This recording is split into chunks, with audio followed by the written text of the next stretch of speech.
actually got the ball. Yes, good evening, Tottenham fans all across the world, and welcome back to the Irish Hotspur with your boy Dave for the big game on the South Coast tonight against Southampton. I'm absolutely buzzing, cannot wait. But we do return to the scene of the crime that Antonio Conte committed against Tottenham a few years ago. Could we see a spectacular sort of fallout after tonight's game?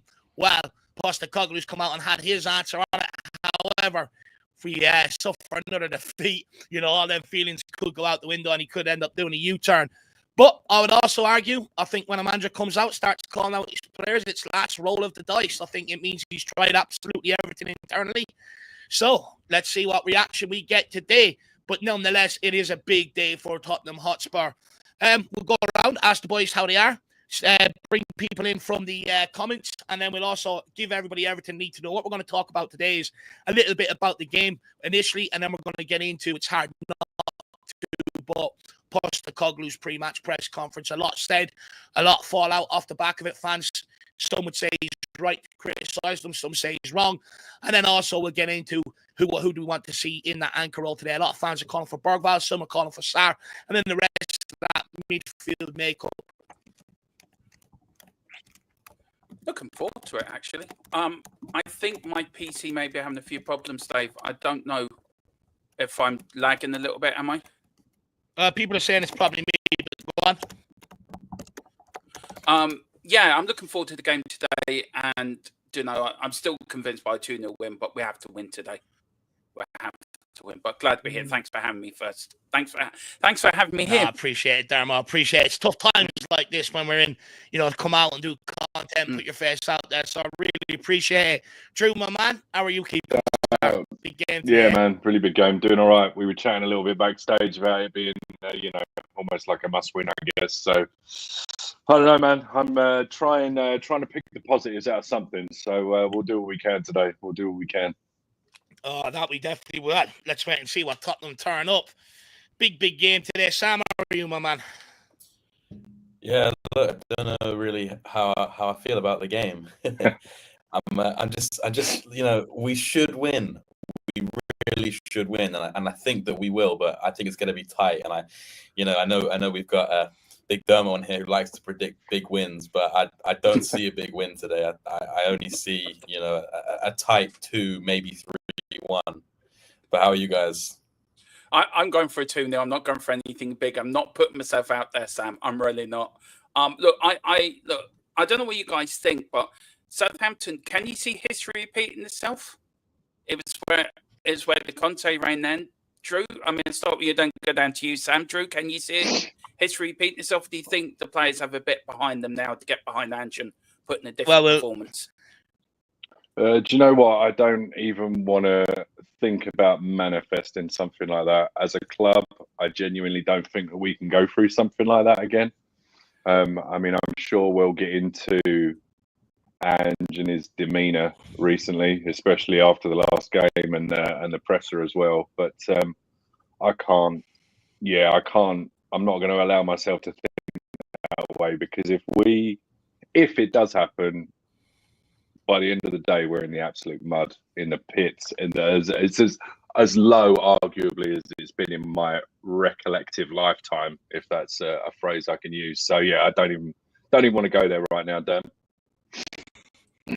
Sorry, Dave. I didn't mean you dropped out and I had to think of something. No, you're all good. You're all good. People are just saying that I'm very sort of choppy. Let me know. I don't think it's you, Dave. I think because I can hear us all really well. I think it might be between StreamYard and YouTube.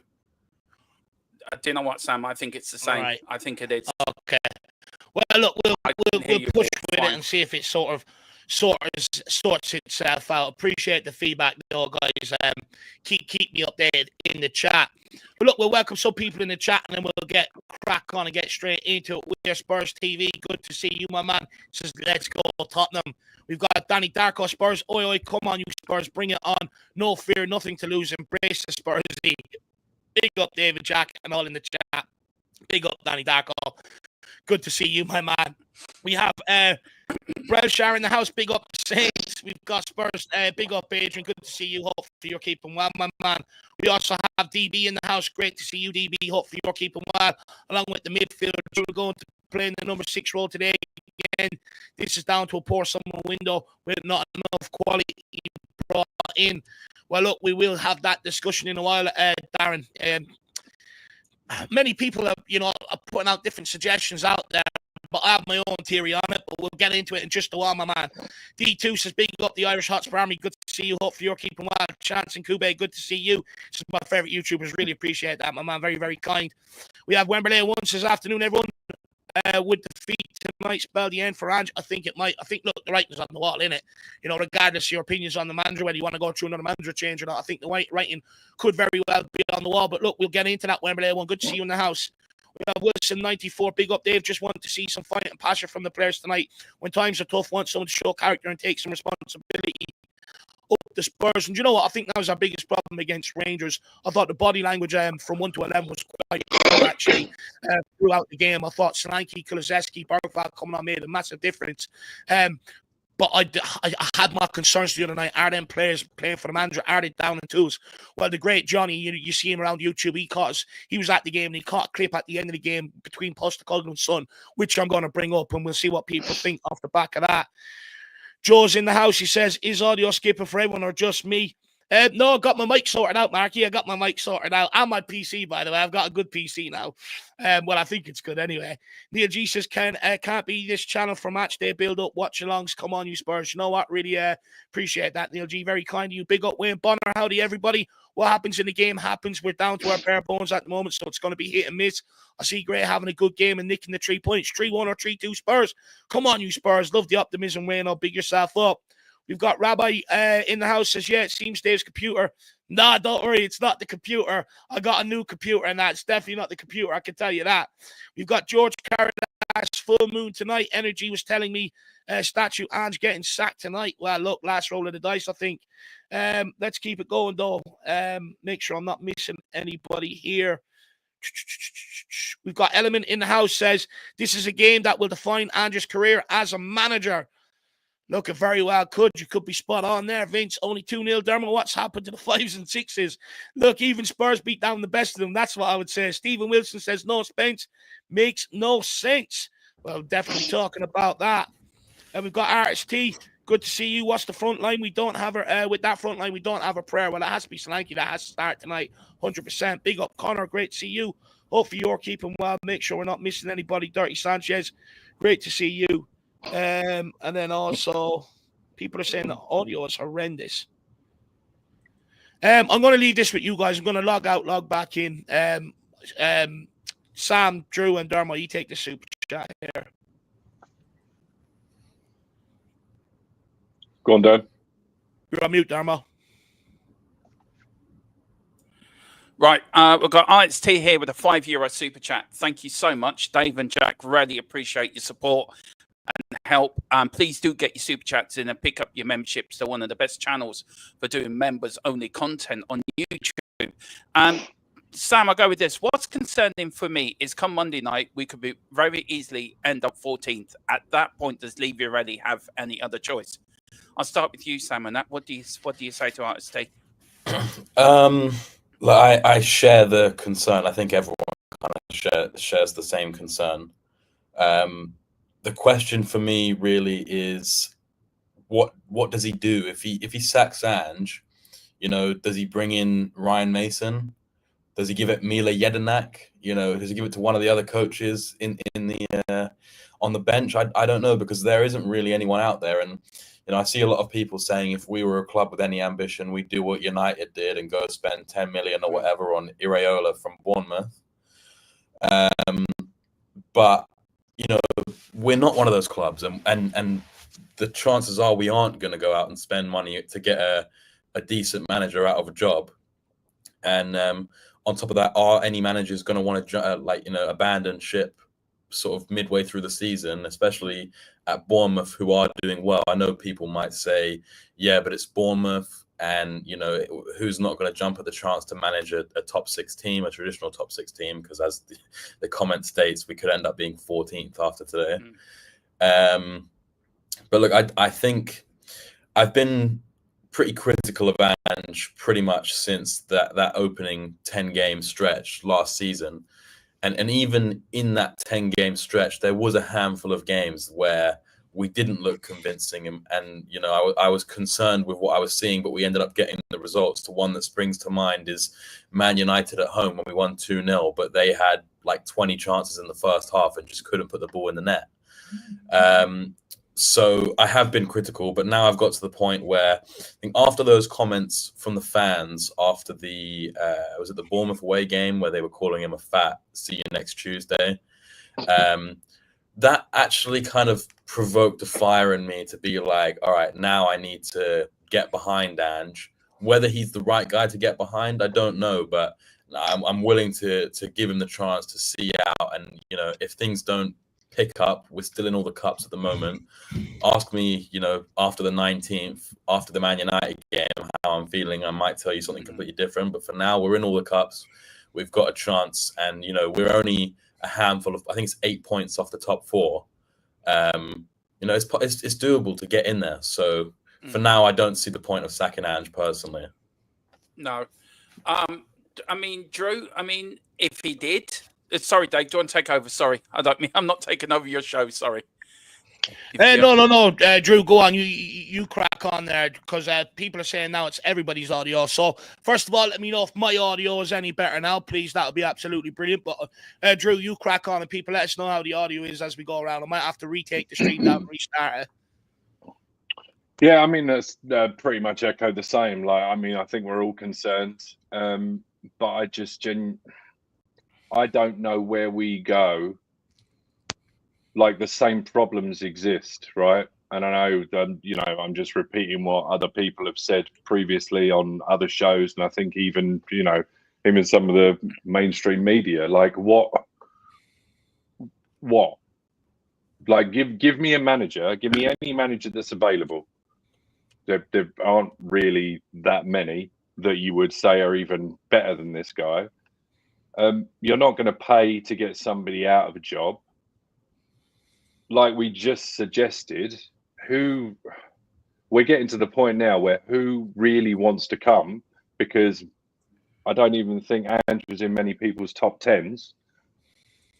The person that you do bring in doesn't have a magic wand to all of a sudden make people fitter. So you've still got the same injury problems. All right, you might have, I don't know, a different way of playing, a different style, but there are so many problems at play here. It's not just as simple. Like I've been watching other channels recently. I've been listening to people say, "Oh, there's not enough rotation." Who are we supposed to rotate with? Like, I know Johnson's getting a hard time recently. I know I've defended him. I know he is also a one-trick pony, very one-dimensional, needs to do a better job of taking on players, learning how to cross. I get all of that.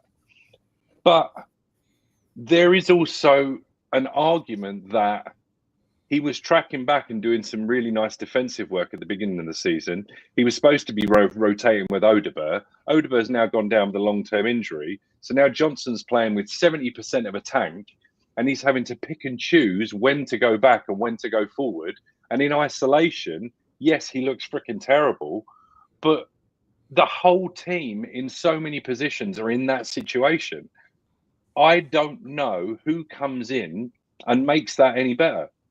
Like, I just don't. So if anyone's got any wonderful ideas about how to do that, then like, I'm all ears. But I don't know where we go other than just to actually persevere and actually maybe just try and get behind them all. I'm trying to be optimistic. I just don't know what else to do. Yeah, look. For me, I think these next 2 jobs are crucial for Ange Postecoglou's future at Tottenham Hotspur. I think he's got to win today against Southampton, put points on the board. Then you look at it, we're not too far outside top 4. It alleviates the pressure in the league situation a little bit. And then I think you've got to beat Man United. I think with the way we thrashed them under Ten Hag at their place training, if they come to our place and do the same to us, I think the writing's on the wall for Postecoglou, given they've brought in a new manager in Amorim and stuff like that. I think we've got to win them next 2 games. I think we win them next 2 games.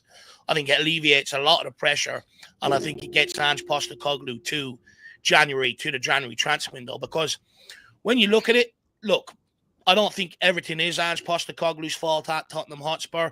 When you were listening to him talking about the Conte quotes, he sort of said, well, the reason why a manager would do that is because things are not going right.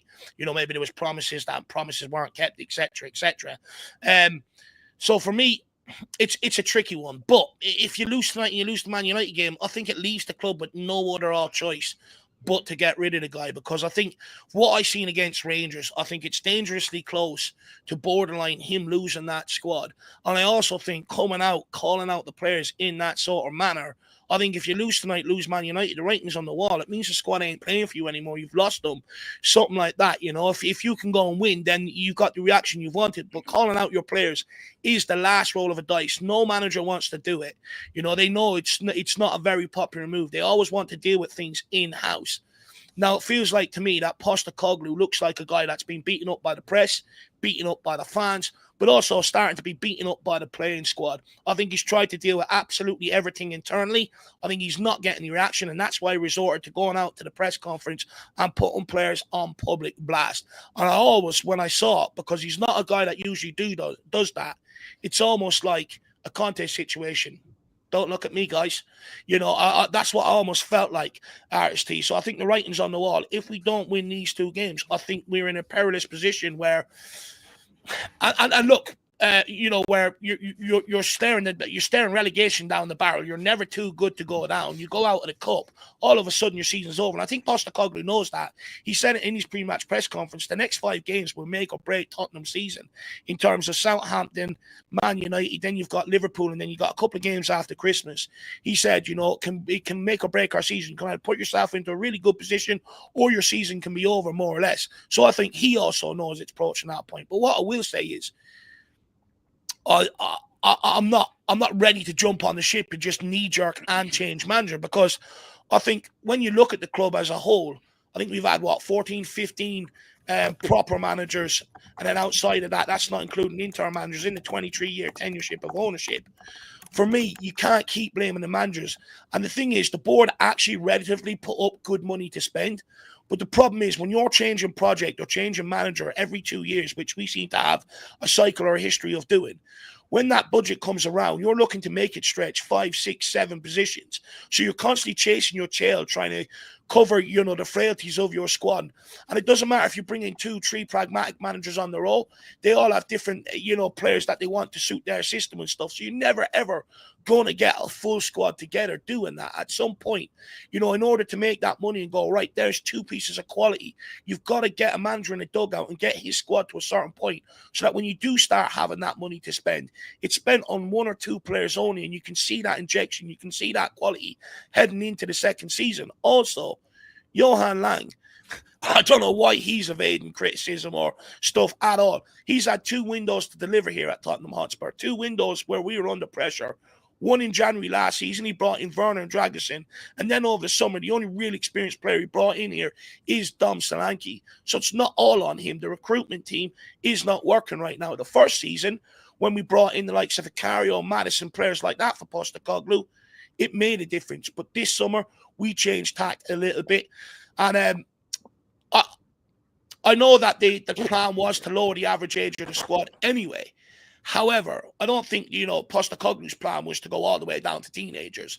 So I don't think everything is his fault. And I think we're in a very perilous position right now. And I think whatever decision the club take, it has to be taken with great sort of, skepticism around it, or great planning around it. And the only way I would get rid of Postecoglou, if they've got someone that has better CV than him lined up, ready to walk in here, which I hazard a guess they probably don't. But big up Arts team, my man. Really appreciate the support, lad. Absolute legend. So just quickly, we'll give everybody everything they need to know. We've got stadium. We are playing at the St. Mary's tonight. Of course, kickoff is at 7 p.m. Referee is Darren England. VR room is Paul Tierney. For the TV, if you want to watch it in the UK and Ireland, it is on TNT Sports. In the USA, it's on Peacock TV. And in Australia, it's on Optus Sports. And then the team news for today's game, of course, we're missing Van de Ven, Udeberg, Richarlison, Davies, Bentancur, Vicario, Romero, and Basuma is also added to that suspension list today. For Southampton, their 2 first-choice goalkeepers, Basuna and Ramsdale, are out. Stevens and Bednarak, their 2 first-choice centre-backs, are out, along with Stuart, Lallana, Smallbone as well. So both teams carrying an injury crisis into this one. Dermo, my man. As Tottenham get ready to face bottom of the table Southampton, the pressure is on Postecoglou, like we were speaking about. Will Spurs deliver a performance worthy of champagne, or will we be served up flat lemonade tonight? Because we've been a very difficult team to predict. And I robbed that off the great Adrian Chia, by the way. Well, firstly, I love a bit of bottle of champagne. You can't beat champagne. It goes down the throat, lovely. Goes down your throttle, like lovely. But yeah, I think we might get flat lemonade, if I'm being honest, Dave. I've got no confidence for this game tonight. You look at Ipswich, you look at Crystal Palace, and you're getting flashbacks. Look how we played it. We were supposed to beat Crystal Palace, and we didn't. We were supposed to beat Ipswich, and we didn't. But tonight will prove one thing: if the players are really truly behind Ange Postecoglou, or he has lost the dressing room. Look, we have got injuries. We have got players out that are important to us, but the players that are playing tonight should give 110%, and we didn't see that against Rangers. I want us to win tonight, Dave. I want us to win playing Ange ball. I want us to put 4 or 5 past Southampton and really shut up the fans that want Ange out, and really put it to them. This squad is behind me. We're fighting. I want them to come out, like Ange said in the press. I want fighters. But I've got no confidence in them, Dave. And I hate saying it because I'm the most positive Spurs fan out there, probably borderline delusional completely. And I know that, but I'm really worried about tonight. I really am. And if we go 1-0 down, or we don't score in the first half, and Southampton, like against Rangers, let's go ahead, I fear our heads will drop. And I don't want to talk like this. I don't want to sound like this. But I just think David might be flat lemonade, and I hate saying it, and I really do hate saying that. So I'm sorry I can't be more positive in my answer, Dave. I'm sorry, but I just hate saying it. No, look, I fully understand. I fully understand that. Look, the thing is, no one wants to sit here, be negative, great on the club, and look for a manager to be sacked. No one wants to do that, ideally, but it's a sign of the times we're in. It's the reality we're in right now.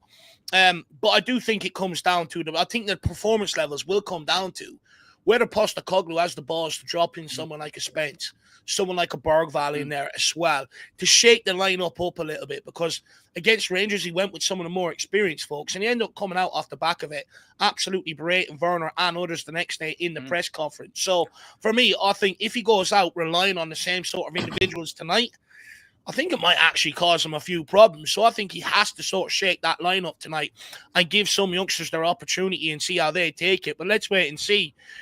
Drew, since thrashing Man City 4-0 at the Etihad, Spurs are now on a 5-game winless run. I think we've won one in our last day as well. But given that, Southampton today, they are rock bottom in the Premier League with 4 points all season, only 1 win. But their first and second choice goalkeepers are out. Their preferred centre-back partnership is also unavailable. Surely this has to be a must-win for Spurs today, right? Anything less would cause even more unrest amongst the Spurs fan base. When you look at Southampton, they're in absolute dire straits. First, second choice goalkeeper out, 2 centre-backs out. They've got other players out missing. We should be taking advantage of this, right? Yeah, we should be. But shoulda, woulda, coulda. Nothing's guaranteed ever in football, which is why you expect your players to go out there and give it everything, because that's the least requirement to be able to get the job done, right? Everybody just wants everybody to give 100%. That being said, I would just go back to that injury list. Our three of our first choice centre backs are out. We got Dragusin and Archie Gray, who I think has actually done not a bad job considering he's an 18-year-old and not really ever played centre back before. for whatever reason, and you can say this is a Postecoglou thing, he doesn't want to play Spence. Now, there's got to be something to that, and I'm not being funny. If he's there all the time, he gets feedback from the coaches, he gets feedback from other players, there has got to be a reason he is not playing this kid. And I'm not going to sit here and judge the guy and say, why isn't he playing this guy? This guy's an idiot. He doesn't know what he's doing, when he clearly, there must be a reason to it. So I can't judge that. The left-sided issue with Udogie being absolutely run ragged. He didn't really have a preseason because he had a bad injury the back of the last season. So he looks like he's ragged. We don't have centre-back cover on the left side either because Davies is out. Is that Postecoglou's fault, or is that the club's fault for not preempting that this could potentially be an issue, and you can't legislate for this amount of injuries? So I would put that on the club. I don't necessarily put that on Postecoglou. I think there's a part of Postecoglou on that, just quickly, Drew, that feels a little bit let down. And I think, I don't know whether it was you, Sam, or someone else that I was speaking to about this, but, I think, when you look at the squad, I think it lacks, less experience than it did last year. We're talking about right back. Postecoglou had no problem using someone like Emerson.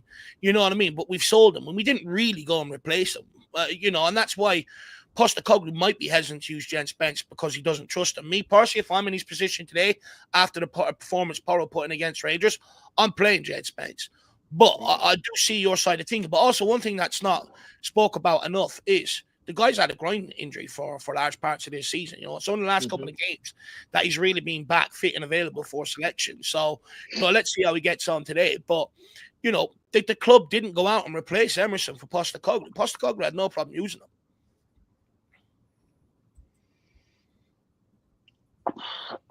This is Tottenham, right? We don't set our managers up for success. This goes so much further up than a manager who is now obviously at his wit's end. I'll just touch on the Timo thing. Timo was brought in as a way to bolster the squad last January because we were suffering from the same issue and he was available. I might die on this hill. You cannot tell me, you can say it, but I won't believe it. I do not believe that Ange Postecoglou at the end of last year ran to Daniel Levy and said, please, please, please bring Timo Werner back next year. I think during the off-season, he was basically told that he probably wasn't going to get as much as he thought he was going to get initially. And I think he was basically told, look, it's Werner again, or we don't do any business. And he basically said, well, okay, I'll take Werner. You've got to remember, this guy has basically worked his nuts off to get to where he is. He's not going to throw in the towel. This is the pinnacle for him. We've touched on it before. He only spends 2 or 3 years at places. That's because he was working his way up the ladder. There's nowhere else for Postecoglou to go. This is it for Postecoglou, because you can't. I just don't see him using Spurs as a stepping stone to become manager of Real Madrid. It's just not going to happen in my eyes, right? So this is it for him, and he is desperate to make it work. And he's not. I think the reason he called out Timo the other day is because this guy. I don't think this guy can win for losing. Or he's damned if he does, and he's damned if he doesn't. Well, we're all saying. Oh, go on. Yeah, well, I guess I don't want to touch on it too. No. Save it, because we'll get on to the Timo Werner thing in just a couple of minutes, Drew, because I do want to have a conversation around that, because many fans are sort of split. So I do hold that thought because I do want to hear it. I just want to bring Sam in quickly on one of the last two things about Southampton here. Sam, Southampton have made the most errors leading to goals out of anyone in the league this season. This is a weakness that can be exploited by Tottenham today. Should Spurs approach this game with the mentality of putting them under constant pressure today? Or do you think we might take a more controlled, patient approach, which we seem to have took the last few games? Maybe you would argue that's down to fatigue, that we don't have it in us. But you look at Southampton, I'm pretty sure you've watched them maybe at times this season as well, Sam, that they, regardless, they keep playing out from the back, keep trying to play the same way. So surely the game plan has to be today. Get up, press them, turn that ball over and score goals. Well, I wonder if that's why he's decided to rest Solanke against Rangers, if he's just thinking, I need an absolute pressing monster in there. Same with Kulusevski, and people did question why he rested those players, but I think that as much as I didn't necessarily agree with it, I think he had a game plan for this one. And I think back to, I think it was the first game last season against Fulham when we absolutely pressed the shit out of Calvin Bassey, and he gave away a penalty and an own goal or something. That just these players, they'll be up for the game.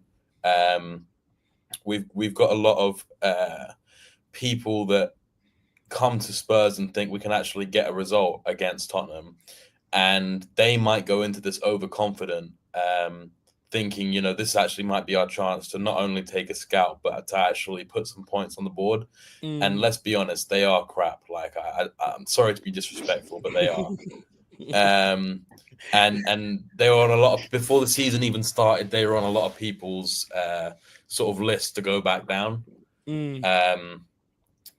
And I just think that we need to make sure that, we do put them under pressure, but also we don't just commit every single body forward, because if they are gonna play attacking, which is basically what Russell Martin said, and his comments are interesting. I'm not sure if you want to go into those later on. Where he backhands Postecoglou. Exactly. It's kind of weird. I've never really seen another manager so openly in a press conference. Well, go into there quickly if you want to. What were you? What is it you want to talk about on them quickly? Well, I just thought it was odd to sort of like put a vote of confidence behind an opposition manager that you're about to go and play. Think he's trying to take his job? Well, I think they actually kind of did it to each other, because I think Ange pretty much mirrored it in his press conference. It was actually a bit of a circle jerk, to be honest.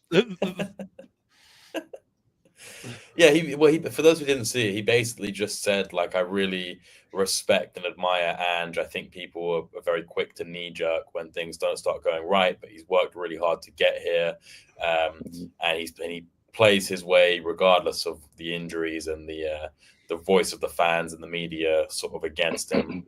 And basically it was like 2 minutes of just on his knees for Ange, to be honest. Maybe because it kind of mirrors his own struggles at Southampton, where he wants to play his way.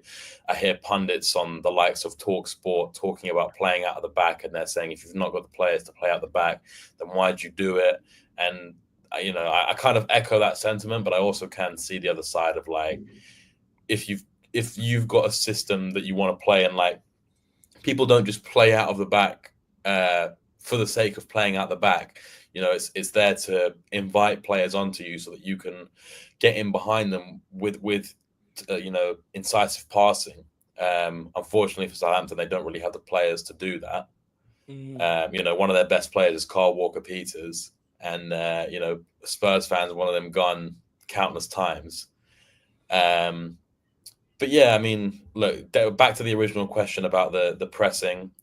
I definitely think that Ange is going to play the way that he wants to play, that he plays every game. And on the days where that works, our pressing is good. And Johnny always talks about how when we don't run more than the opposition, we lose, or we don't win.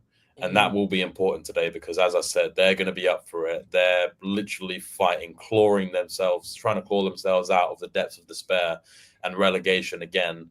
Their crowd will be up for it. We don't travel well to Southampton. I can't remember who it was that said it, but we haven't won there since 2018. Yeah. And that's not great for us. And as you say, it was the last time we went there. Antonio Conte, had his capitulation. I've seen even the likes of Alistair Gold saying, "Oh no, is this going to be a repeat? Like, we see trends and cycles at Spurs, and is this going to be a repeat?" And if he's saying that, then he's worried. So hopefully it all goes well. But I think pressing will be a really key factor in this game for us. I think that's why Dom Solanke's absolutely crucial up front, because one thing he gives you, he works his absolute nuts off. And I agree with you. I think that's maybe one reason behind maybe why he was held back against Rangers for today's game specifically, to keep him as fresh as we can, to send him after the Southampton players, because when he does it, he actually forces a lot of mistakes, forces them into a lot of errors. Whereas when Son's up there, he just jogs towards centre-backs. He just allows them to pop it by him very, very easy. There's no sort of belief that he's going to force any errors. So Dom Solanke will absolutely be crucial in that. But he can't go on his own. If you go on your own as a one-man press, that's where the problems start coming in. If everyone else then reacts to Dom Solanke pressing and is late, they'll just pop it right through us. And they do have the capabilities. They have done it to teams this season. So that's why it's important. If Solanke goes, Johnson goes, Son goes, and whoever's in that midfield, the two in midfield, get right up behind it as well to try and put pressure on them. Because if there's anyone that's lazy and opts out, you're giving them that out ball, and it's going to cause problems for us. And when you've got Archie Gray as your centre-back, the ideal opportunity today is to try and play the game in their half. Keep them camped in their half.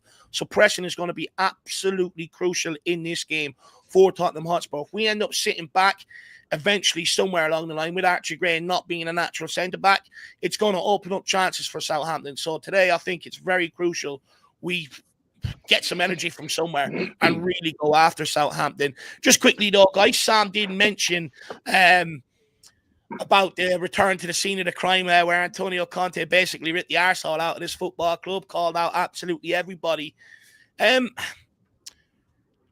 Sam, we'll start with you, considering you brought it up. Do you think we're in similar times now? Do you think, back to Alistair Gold's point, it's one thing, as soon as I saw, when I read it, I sort of, well, Spurs fans, we do have a tendency to live in what some would call the Matrix deja vu, right? Every 16 to 18 months, we're here sacking another manager off the back of a summer transfer window that's been piss poor.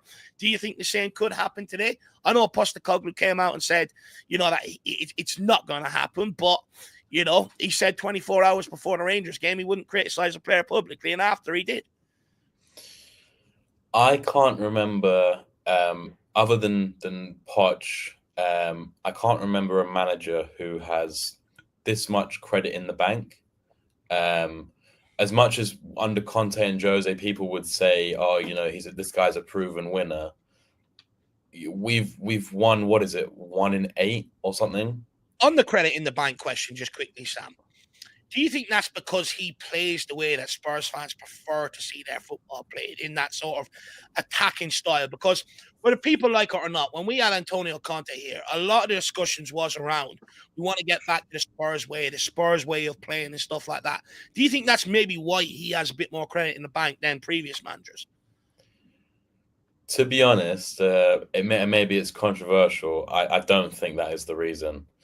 I think the reason he's got credit in the bank is because Spurs fans are so sick and tired of chopping and changing the manager that they don't have the stomach for it anymore. And I think that a lot of fans, and this isn't necessarily a criticism, because I feel like I'm also under the sort of similar illusions, but a lot of fans just don't, they genuinely can't stomach the change, and they're willing to accept the mediocrity, let's be honest, that we've seen over the last 12 months, I'd say, in order to hope that it comes out. I think a lot of the stuff kind of falls back on the board, because a lot of us know that basically, regardless of what happens, there's a very high chance that we're going to not end up signing someone who is going to be better than Ange, although I personally think that we could. Not that I want him out, just I think that we could. But the questions are the same every season and every window. Is the manager going to be backed, or backed the correct way? Because I see some people saying, "Oh, Ange has had however much he's had in the last 3 windows. He's been able to bring in players, but are those players the correct kind of players that are needed for Ange's system? And not just Ange's system, but are they the right kind of mentality players?" And that's not a dig at the young players that have come in. And I know a lot of people will say, well, we shouldn't have signed young players. And I wholeheartedly echo that sentiment, right? I like the fact that we've gone in and signed players like Gray and like Bergvall. Even though Gray might have been expensive, it's better to sign these players for 40 million rather than 80 million after they get a move to Brighton and do well at Brighton, for example, right? So I'm all right with that. But, you know, we only signed Dom Solanke for the first team. A lot of people had their concerns about him. I wanted to back him from the beginning, so I accepted. You know, the guy scored 20 goals. I kind of didn't really watch much of Bournemouth previously, so I just was like, you know, he could score goals, and maybe he hasn't come in and done that sort of stuff. But yeah, look, we needed real change over the whole squad. We ended up getting rid of a lot of big personalities, like you said, like Emerson, like Højbjerg, and unfortunately didn't replace them with players that are ready to come in and actually do a job.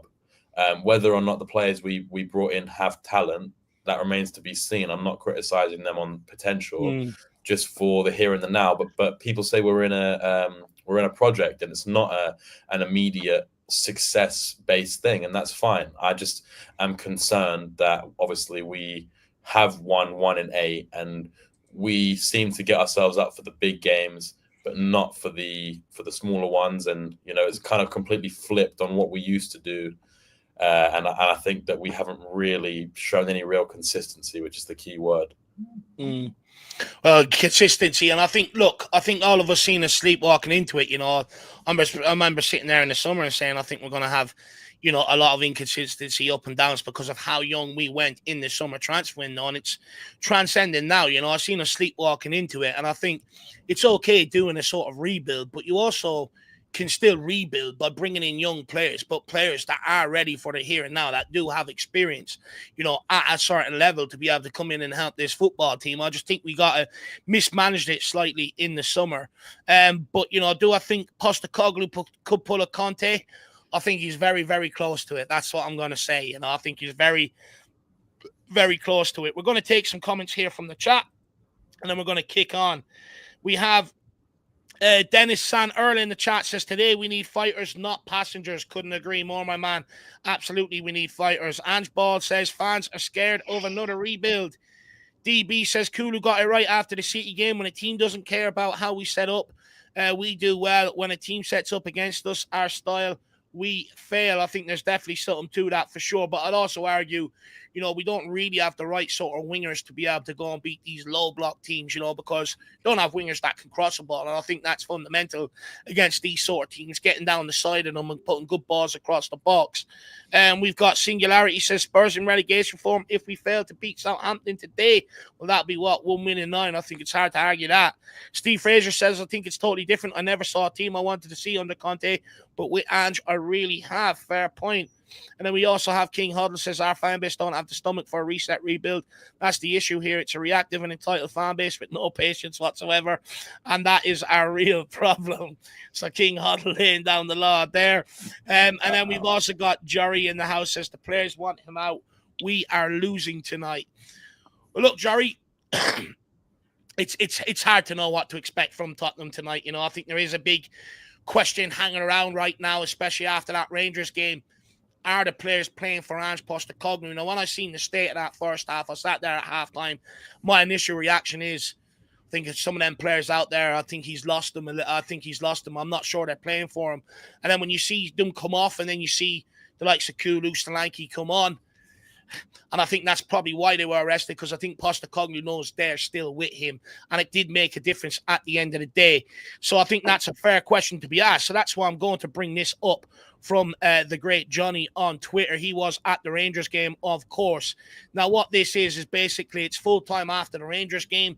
The players are leaving the pitch, and it appears to what Johnny says, a very unhappy Ange Postecoglou trying to speak to Sonny. He was completely just ignoring him, staring forward. And you know what? The body language of Son was something that I did pick up on in that Rangers game. He didn't look like, for me, it was a captain that was willing to sacrifice himself for the manager and help him through these tough times, Jory, just in general throughout that game. And then when I went and saw this on Johnny's Twitter yesterday, it sort of backed up my initial feelings. And I sort of think it begs the question, guys, you know, are Spurs fans making too much of this because we're where we are right now? Are we sort of looking into everything and overanalyzing it? Or when you look at Son's performance compiled by this, where he's sort of just ignoring Ange Postecoglou while he's walking off, it does look like that he's lost Son there. Has he lost the dressing room? And that's why he's resorted to maybe putting them on public blast. So we'll start with you, Dermo. Look, big up, Jerry. Good to see you, by the way. Hopefully you're keeping well, my man. Hopefully you're still making movies and that. Big up to Jericho. Look, I think you could look at this video and come up with 1,000 explanations why, if, what, or whatever. I think you can put your own narrative on it if you really wanted to. I'm not saying you are, Dave, but I'm just, making a point. Yeah. I'm not saying you are, by the way, so please don't take that. I know you're not. Go on, make your point, lad. Yeah, so I think you can look at that. I think Son's disappointed. I think he's angry, and I think he's just as angry as Ange is. I think also there's been no talk of him signing his 1-year extension. It's something like that being played in the background. Has he sort of checked out already? If he knows he's not getting an extension in January, he can go to anywhere else for free. So has that got something to do with it? And also, just very quickly, Dave, if it's okay, on Sam's point about Ange and rebuilds and that, Keith Birkinshaw got us relegated in '77. And he was like a manager nobody ever heard of. He was a coach at Newcastle who came down to took us after Terry Neal. Got us relegated in his first season. I know different times, different periods, but the point is trying to be the same. He was given time to build a squad that was successful. Went on to win 2 FA Cups and a UEFA Cup. With Ange Postecoglou, we got to give him the tools to do the job. He's managing with one hand tied behind his back. He cannot manage like that. And we need to back him. Sacking another manager and players throwing managers under the bus. I've had a bloody enough of it. There are a bunch of cowards. There are a bunch of cowards. There are a lot of them. Sorry, Dave. No, do you know what on that, just quickly, Dermo? I get what you're saying about Bill Nicholson, but no one wants to get relegated to rebuild, to come back up and try and rewrite that history. I think that's I know the point, that, but right? the point, yeah. That's why people are probably calling for their head, because they're scared that could be a reality under the manager. Yeah, no one I wants get that. Not even me, lad. I don't want that, and I think that's why people are saying maybe that's why you need to pull the trigger. Yeah, we could sack managers all day long till we sort out what's the main root of the problem at the club. What is the main root? What is the cause of all this? And you can blame Levy, you can blame managers, you can blame Lang, though Lang deserves criticism because he's been downright awful. Bring back the Dong, hashtag Lang out. But for me, it's the players. The players have to take responsibility. They're the ones, when you cross the white line, nobody can change your game bar the players. It's down to them. They wear the shirt. They have to go out and put 110% in. They've thrown managers under the bus, Conte under the bus, Mourinho under the bus, through Pochettino under the bus, through Harry Redknapp under the bus, through other managers under the bus. And players come and go, and they don't take responsibility. For them, it's a paycheck. Well, don't fucking pay the fuckers. See how they get on then. Excuse my language. I am sick to death of players getting away with it when they throw managers under the bus. Enough is enough. I'm sorry. No, look, I do think there has to be that sort of standoff at Tottenham Hotspur as well, because, look, right now I think it's a trend across world football, because the amount of money you're paying players, the transfer fee involved, signing on fee, wages, all the money you're pumping into them on a day-to-day basis in terms of nutrition, physio, equipment, etc., etc. They're a protected species to a certain degree, and I think they know that. I think they know they've got all the power around football clubs right now.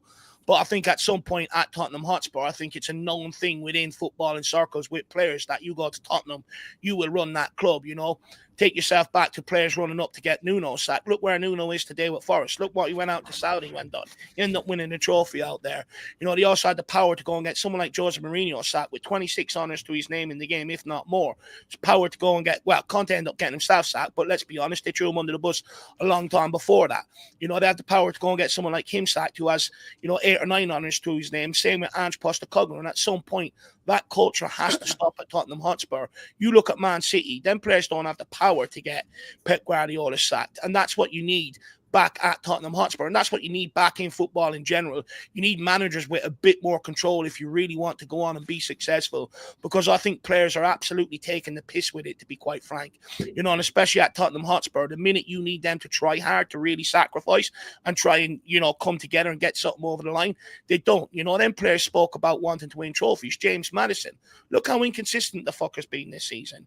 Bissouma, he came out and apologised at the start of the season because he had a piss poor season the before, came in off the back of pre-season on laughing gas, went off, got sent off against Chelsea, then comes out and says, now you're going to see the real me after 2.5 years at the football club, and then puts in that shambolic performance against Rangers. The thing is, the players do not care at Tottenham Hotspur. And that culture is being allowed to set in because the power that the dressing room has at this football club. And at some point, that has to change. At some point, the club need to make a stand behind the manager and say, that culture is about to change. You're not here for the benefit of this football club. You don't want to win. Get the fuck out. We'll get next guy in that does. Because that's the only way you're going to get a squad that pulls together. A bit like Pochettino, where we had a load of overpaid superstars when he arrived here, but he was allowed to make a statement. They stood behind him. They called the big dogs out, which meant anyone that was left, you got to put your ideas up. If not, you're going to follow suit. And look what we end up building off the back of it. We need to get back to that point at Tottenham Hotspur. We idolize these players. We let them come out and say they want to win trophies and then put in the inconsistent performances they are. We allow them to apologize. And then, I'm guilty of it. I back Bissouma, but the guy's just let me down. He just does not get it. It's culture at Tottenham where people can come out and say witty catchphrases and we'll accept that and we'll move on. At some point, you've got to hold these players accountable as well as the board, as well as, if you like, the manager as well. But they also have to take a large part of the responsibility. Definitely agree on that, Dermo. Drew, let's get you in on this as well in terms of, Son here. Because for me, look, we can sit here and dress it up and say, Son's just disappointed. It's, it's not what it is. But, from my experience, if a player is walking off ignoring the manager like that, there's obviously something that's gone on. Right. Do you know what? He said something in a press conference recently that kind of baffled me, and it sort of got me questioning him a little bit. But in hindsight, I'm wondering if he was actually saying something else. He turned around and said something about not wanting to buy experience, and I found that baffling because I felt like you need to have experience in amongst kids to be able to show them the way. And I think when he said experience, I think he meant prima donnas. And I think he meant players that are 27, 28, think that they kind of know it all, and to a certain extent feel like, I don't know, there's sort of the club owes them a living mentality, as opposed to going out there and giving everything. Whereas kids do have a tendency to go out and give everything because they've still got their careers, in front of them. So I don't know, man. Maybe there's just something like you just pointed out, like they're on such, they're held in such high regard and they're on such high wages. And let's face it, what do they actually do? I mean, they entertain us every now and again, but I mean, football's changed from what it was 10, 15 years ago. I don't feel like there are true superstars anymore. There's not a real Galacticos, You look at Real Madrid nowadays and it's just like, I don't know. I think it's just a bunch of overpriced kids, to be perfectly honest with you. But so I don't know.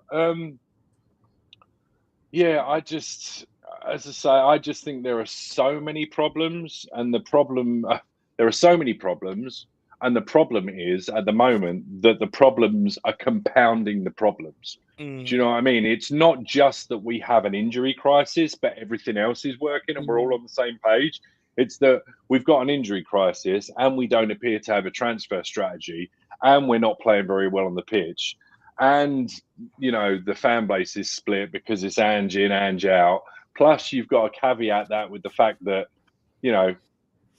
the percentage of Ange in and Ange out varies depending on where you get your sources from. Like, it feels like the Ange in, Ange out percentage is vastly different online to what it is in the stadium, to what it is in the general public. So I just, like I keep saying, man, I just don't quite know what to do from here. The one thing I will say is that, again, I just don't think we get anywhere if we change him. I just don't. I think we just have to crack on. We have to crack on. Look, it's going to be interesting what the club do because, look, Sonny's been a great servant at Tottenham, but I don't think he's a great captain whatsoever. And Sam, I don't know how you feel about this as well, just quickly before we move on and talk about him calling out Werner and other players. But for me, I was looking at him in that Rangers game, right? When I look at my captain, I want to see a guy that's got his chest puffed out, up for the fight, sprinting around like a lunatic, barking around at others. For instance, Werner, when the game he was having, have a pop at him or put your arm around his shoulder after the game. I want to see him over around Archie Gray, good game, whatever, keep, responding to the manager. But I just feel like you look at Son's body language, not just against Rangers, not just this clip here, but over the last few games, take your mind back. He sort of slouched on the pitch, shoulders like that, head down, As a captain, it's not exactly awe-inspiring. And that's not Son's usual body language, to be fair to the guy. So, do you think Johnny has a point here that Ange has maybe lost the likes of Son, maybe Maddison to a degree? That's why he's in and out of the team an awful lot, players like that in the dressing room? I think... The longer you are a Spurs fan, the more you can appreciate how much the club just destroys your soul. Sonny is like the most happy. He's like the most happy person in the world. We could have Kante, right? The player Kante, not Conte. And he's all smiling. He just loves football. We'd see the same thing after a few months of him being at Spurs. Head down, no smiling, just sad. And I get a lot of people sort of criticize the fact that Son was made captain. I don't really have a criticism over that. My criticism is more the decision to make Maddison vice captain. Because I just didn't feel like he earned it. I don't like it when clubs bring players in and make them captains straight away, right? Like it's kind of worked at Arsenal because they made Odegaard captain, and they didn't really have anyone else that could have been captain, right? The senior players, the likes of Xhaka, there was points where he was fighting with the fans and they wanted him out. Obviously.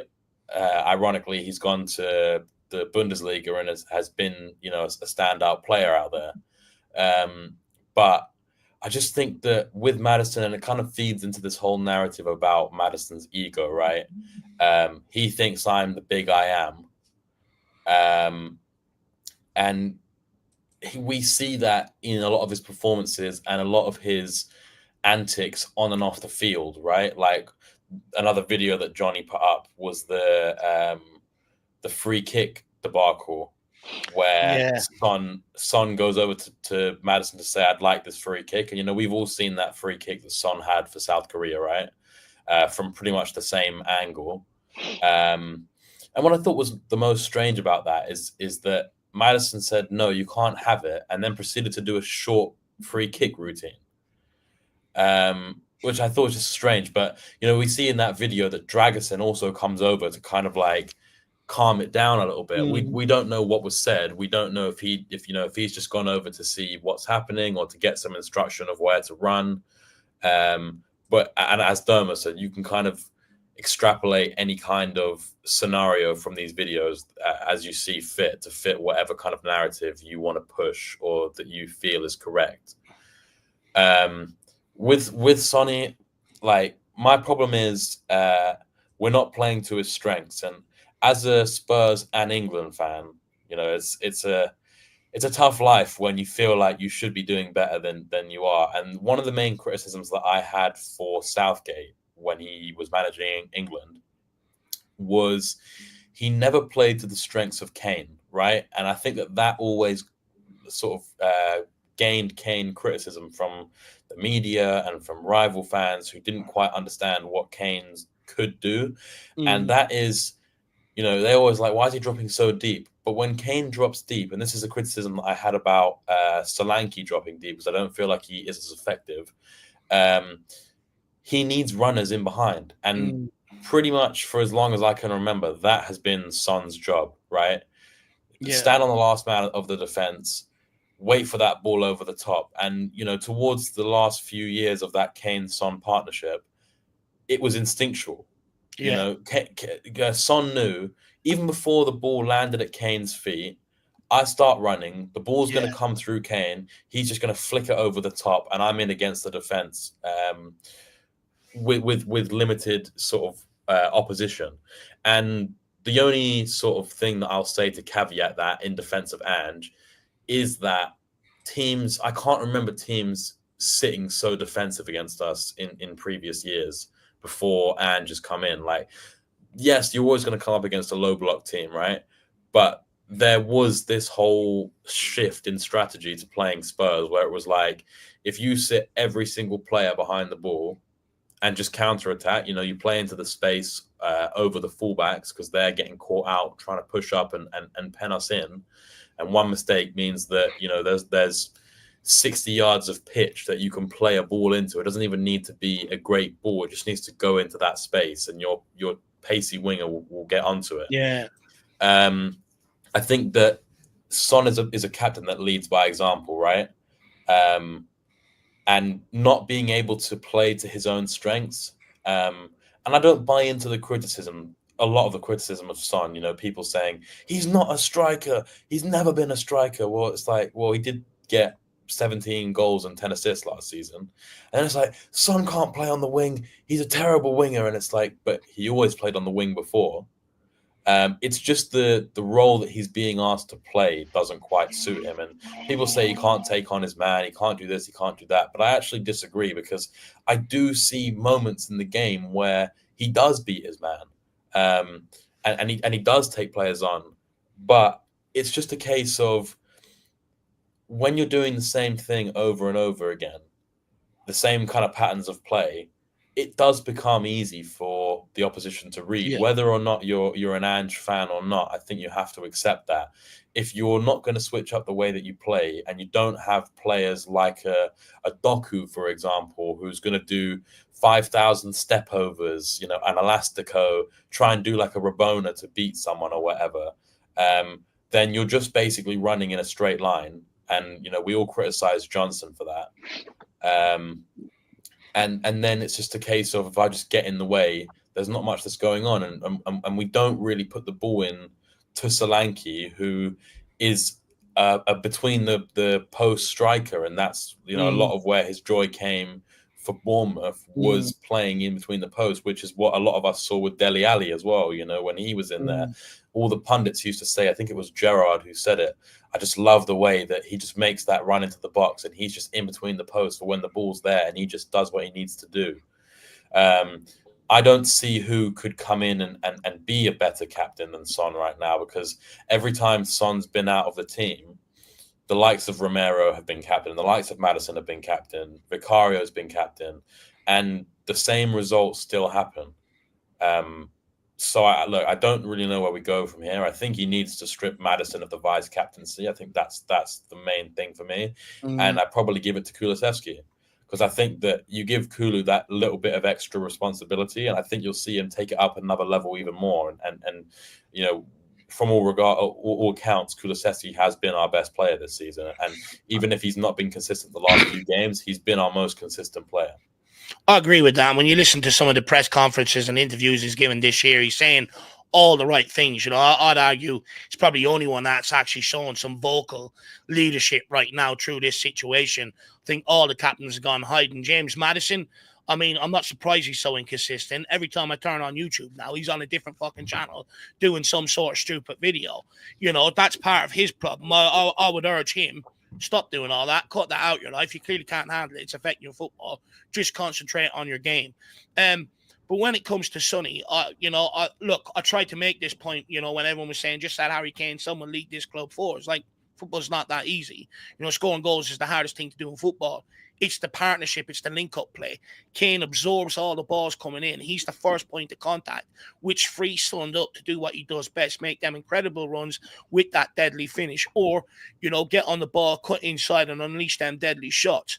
Now the problem we've got is everything has to go through Son. Even when we get it out to Brennan Johnson, and Drew, calm down, let me get out what I'm going to say. You know, his first instinct is to turn backwards with the ball. So that means, you know, whether it's by design or not, everything has to go through Son, which means he's not available to make them runs in behind because he has to be the focal point. He has to be that guy where we get the ball to look to make it happen. But because we've got bang average finishers right across the forward line as well, we also need him to be deadly in front of goals and finish his moves that he's trying to create. So I think we've created a two-way problem. And this is why I was saying over the summer, and this is why I was saying even if we do sell Harry Kane, we've got to replace him properly with absolute quality. We can't afford to take gambles. And unfortunately, what we've done is we've took gambles. You go back and look at a lot of the games this year. Leicester, before we were caught at the end of the game, how many chances did we have to kill them off? Didn't take them. Before we were caught by Fulham, how many chances did we have? Son had 2 massive chances in the first half. Didn't take them. Could have killed them off. Chelsea, we had lots of chances to kill them off or put the game back in our favour. Sonny had one massive one, absolutely bottled it. You know, and there's been other games this year as well where Roma, to a degree, other games where if we would have took our chances, we wouldn't have been caught at the other end. And that's why we keep getting caught, because we've got bang average forward players. And that's why teams are sitting back, 11 men behind the ball and saying, break us down, because they know we don't have the quality. So what they do is then they're just happy to sit there and play on the counter. So for me, I think we need to get in some real quality across this forward line. We've got to bring one player of quality this January. I don't know where they're going to get it from, where they're going to get the funds from, but I think it's absolutely crucial. You know, if you really want this system to work, it does rely on having absolutely quality forward players, you know, players that can contribute throughout the 90 minutes. Even look at other games, the amount of good breakaways we have, and the pass is often sloppy, overhit, underhit, to the side. You know, it's too long. It's just not good enough. So that has to change as well. But guys, let's move on to a little bit about Timo Werner, because I doubt we're going to see him today after the words against Rangers. But here's what Postecoglou had to say on him after the Rangers game. And then I'll bring you the quotes on what he had to say the next day after we've discussed this. But Postecoglou said he wasn't playing anywhere near the level he should. When you get 18-year-olds in, it's not acceptable to me. I said that to Timo. He's a senior international. He's a German international. In the moment we're in right now, it's not like we've got many options. I need everyone to at least be going out there and trying to give the best of themselves. His performance in the first half wasn't acceptable. Don't really know. It's not really of great concern. We need everybody, including him, to be contributing, because we don't have the depth to leave people out if they're performing poorly. We need them to play their part, especially the senior guys. When I'm asking younger guys to do massive jobs, I expect the level of performance from some of the senior guys, and today wasn't that. Now, it's sort of split opinion amongst the Spurs fan base. Some saying you can't call out a single player like that, and how dare you call out Werner? It's low-hanging fruit. Why not go after, you know, a more established player within the squad? And you've got other people like me who sit on the side where it's like, well, in fairness, it was 2-3 months ago, he was in the press defending him. If you're going to defend a player in the press, I think you've earned the right to be able to call him out in the press if you're unhappy with them. But Drew, it was something you wanted to touch on earlier on. I sort of refrained you a little bit, you know, so please, you know, take it away. But also, guys out there, get your thoughts in the chat. We will bring them up as we go along. Any questions you want answered, get them in there and we will discuss them. Drew, what's your thoughts, my man? What I was going to say earlier is that I feel like Ange is a little bit damned if you do and damned if you don't with the Werner situation, because I have so many people, I read so many things about him, people saying he's shit, you know, he's rubbish, basically giving harsher criticism and less constructive feedback than Ange gave. And yet as soon as Ange gives what I honestly think is constructive feedback, I don't think it's criticism. Like, I'm 44 years old. If my boss pulled me into a room and told me all those things that Ange told Werner, I'd be like, all right, well, I guess I need to pull my socks up and actually work a little bit harder because I'm being a slacker. Like, I do not see what the problem is. I don't know. Maybe it's society or something. Like, you can only say nice things to people because otherwise their feelings get hurt. I'm sorry, man. I'd leave your feelings at the door. Emotions, I'm not interested. So I don't think it was a problem. I think he's perfectly entitled to do it. And I think if you are going to do it, you can understand, surely, should other players have been called out as well? Yes. But you've got a loan player versus players that are still under contract. So you've got to pick and choose your battles. And like you just said, the dude stood up for him 3-4 months ago. So I think on that basis, he's entitled to go, look, I stuck up for this guy. I've done what I can for him. When he's out there, given the situation we're in, I really feel like he needs to give a little bit more. I got absolutely no problem with that. So I don't understand why people are now getting on Ange's case for getting on Timo's back when they were on Timo's back already. Like, just... That's why I find, honestly, with all due respect, I love the chat. Big up, smash the like button. But some of these people are schizophrenic. Some of these people just need to pick and choose their battles, because you can't battle everything all the time. I don't get some of the arguments, man. No, look, and I think you're absolutely spot on. It's more so him expressing his disappointment. He expected him as a senior member out there to go out there and sort of, dig out a performance there, and he didn't. I think he's very entitled to express his, disappointment in that regard. But like I said, I think, it's not a good look. I think it's last resort for any manager. And this was the next question I had here, but, Rob Frank wants it answered. And, Dermot, will pass this one on to you. He says, you're forgetting the fact that Ange said 24 hours earlier that he would never publicly call out a player. He's a hypocrite. And, I think this is also where people sort of maybe are getting a bit annoyed with Ange's maybe starting to backtrack on some things that he's initially said, because he's right. When he was talking about the Romero situation in the pre-match press conference, he said he'd never call out his players publicly. But the fact that he has, and the fact that he's changed tack so quick, do you think it's him, lad? Do you think it's the writing on the wall? Postecoglou sort of sees players aren't performing. It's his last attempt to sort of get a reaction out of players out there. Do you think he knows he's a man under pressure? He's feeling it. Yeah, I get what you're saying, Dave. I watched that press conference, and he didn't really call them out. He was asked a direct question. Some people put it in the chat as well.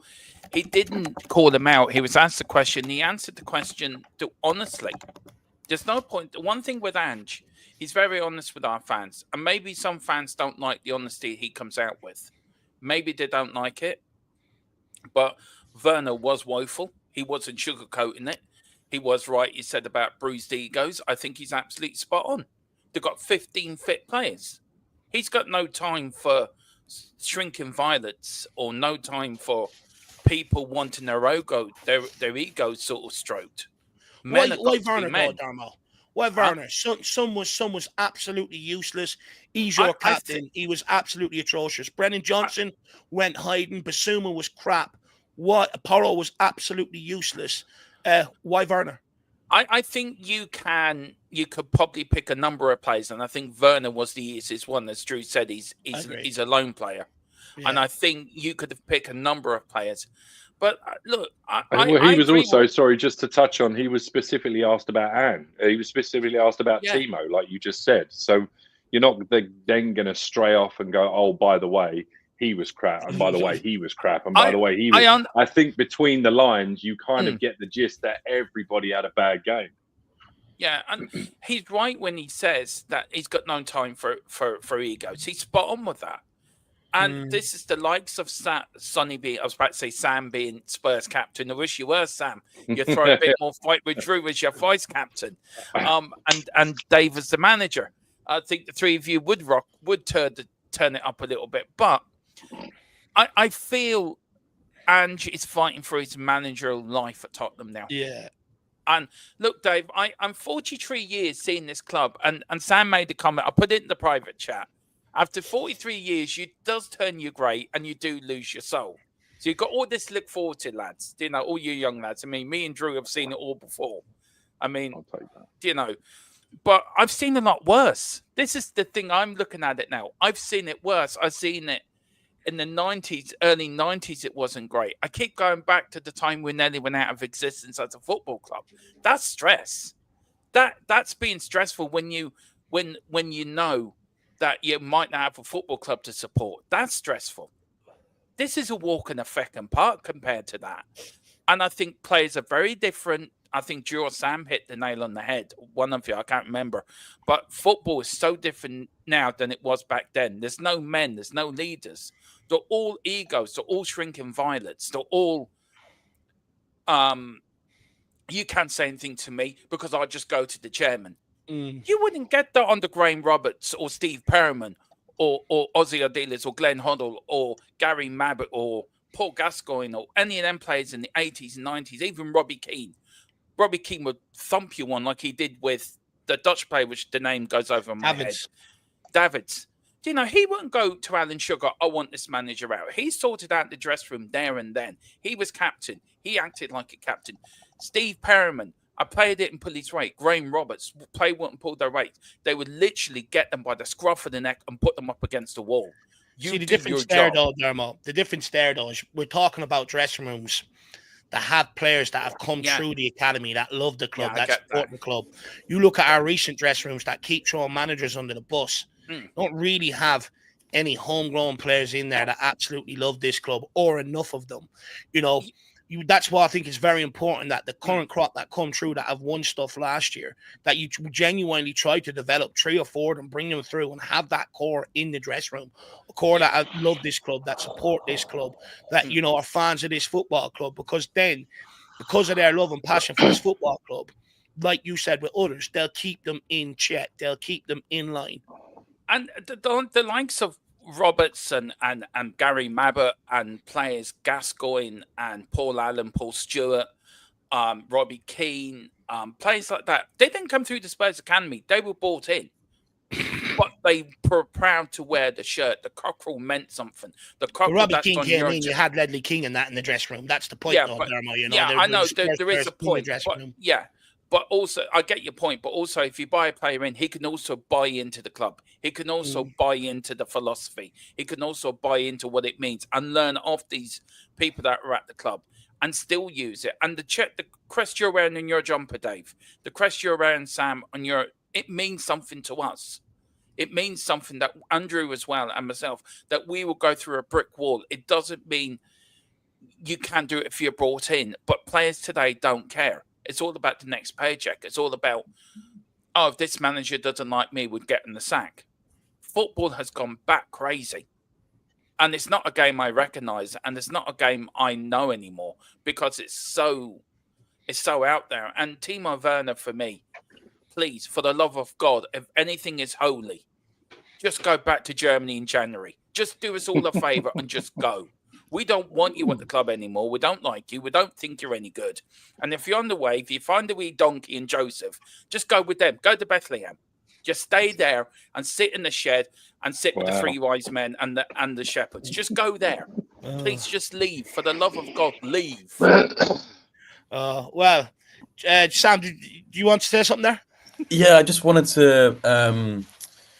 about the comment about hypocrisy, and Tyler said the same thing as well. So, not to call Tyler out, I would like to pose not more of a rhetorical question, just for people to think about. So Andrew's made he's made the comment the day before. I would never throw a player under the bus, right? Publicly. And yes, I agree with the people saying, "Oh, he's a lone player; it's an easy option." Whatever. I've made my points on that in the last members preview video, so everyone's free to go and watch that. But Andrew's under considerable pressure, right? And pressure makes diamonds, but it also causes people to act erratically and in an attempt to try and sustain the pressure and move on from it. Right, we've seen it in football, but when someone speaks, right, I don't think anyone can say seriously that they've never said something under pressure that they regret. Right, whether you're having an argument with a sibling or a partner or a friend, anyone, you said something where you thought after it, I should not have said that, like that, and everyone expects Ange to be this perfect, model human when it suits their narrative. And I'm guilty of it myself as well, right? But I look at it in he said something, whether it was the fact that he said never call out a player publicly or the fact that he called out a player, both of those have been said under pressure. And I myself have criticized Ange in the past for saying stuff that doesn't need to be said, right? And I think both of the things he's just said there don't need to be said personally. Like the fact that he would never call out a player, and then the fact that he's done that. And I think nothing more, no more poignant example than after the Chelsea game last season, where he said, I'll play the same way if we have 5 players on the pitch and we'll never change. And I think that a lot of the things that he says end up coming back to be a stick that he gets beaten with. I think it's very easy to just look at those comments in isolation and say, oh, what a hypocrite Ange is. But I think it's hypocritical to call him out for that, for making a mistake, an easy mistake that anyone could make, and taking his words 100% literal. I mean, look at all the managers we've had in the past, right? People would complain about Pochettino's riddles in his press conferences. You can never take what people in football say 100% in good faith, right?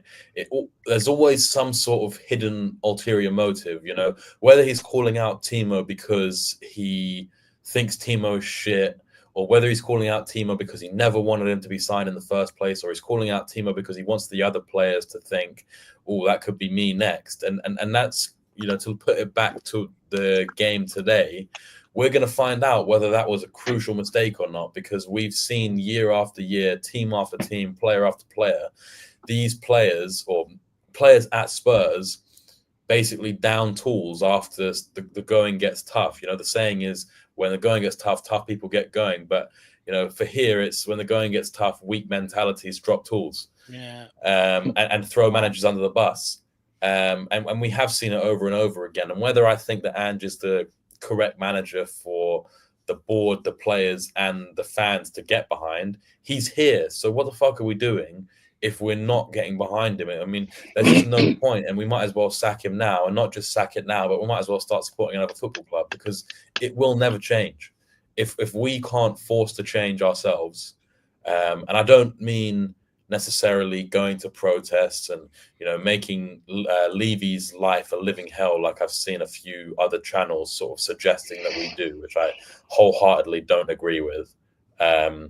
They keep preaching no violence or anything, or you know, nothing illegal, but it's like, come on, you're asking people to like go out of their way to make his life tough. But I just think, you know, the fans have an obligation to build the players up and to build the manager up, and to withhold the standards of the club. And, you know, the board have not shown that they are willing to do that. And I see all this stuff on Twitter from Return of the Shelf, Spurs song sheet, saying that they've tried to help build the atmosphere, and the club just don't seem to care enough to do anything. We'll do it. We'll get to it in February, was the response that they're getting. Beautiful cat, by the way. Schrodinger's cat. And I think that as much as this is hypocritical of myself, because when I watch the games, I'm not really a huge chanter. Like, I'll get involved, but like I'm pretty hyper focused on the game. I try not to like distract myself from it, except for the occasional like effing and jeffing that I'll do to my dad sitting next to me, right? But the fans who say that, you know, the atmosphere is shit and we really need to get rid of tourist fans and all this and all that, they need to put their energy into actually trying to help create the atmosphere, rather than just you know, going with the flow. And as I say, it's hypocritical for me to say do better in the atmosphere when I'm not great with the atmosphere. But if you don't care about, like, you know, being the one who starts chants and whatever, then do it. Be that one lone voice that you hear in the stadium when it's silent, screaming, "Come on, you Spurs!"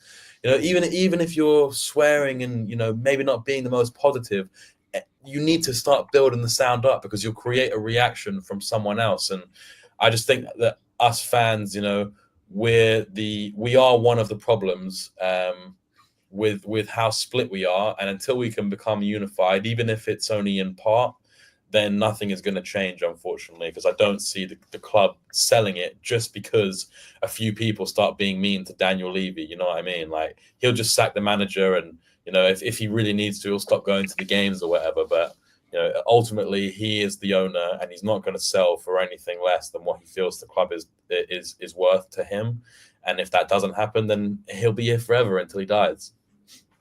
I do agree that, to a certain extent, that fans do have to get united behind something, one voice, to get change at this football club. I think it's way too divided on, where the blame needs to go and stuff like that, for sure. And also, I've had quite a few people reach out to me about the atmosphere at the stadium and stuff like that, saying, it's dreadful and stuff like that. But I think that's just natural when you keep entering these sort of cycles. Fans can see the writing on the wall at times like this, because we've been here so often, rather than, chant and sing and try and get behind the boys. Everyone's just resigned to, here we are again, and I think, again, that stems from the board. I think if they can come out and maybe put a statement out saying, look, we were in this for the long haul with Postecoglou, we're going to go again in January and stuff like that. I think, that it might change things around because people know what the plan is. But look, Drew, I do want to give you a quick chance to respond to Tyler here, and then I do want to pay the bills and give NordVPN a plug. The one thing I would say is that I think it comes down a little bit to semantics and a little bit to a point of view. I don't think what Ange did was call Werner out. He said things that referred to how Werner played. He'd told them to Werner. He'd already spoken to Werner about it. He was asked a direct question about Werner, and then he elaborated and suggested that he needed all hands to the pump. To me, that's not calling somebody out. That's not being like, you're shit, you're worthless, go back to Germany, Dermo.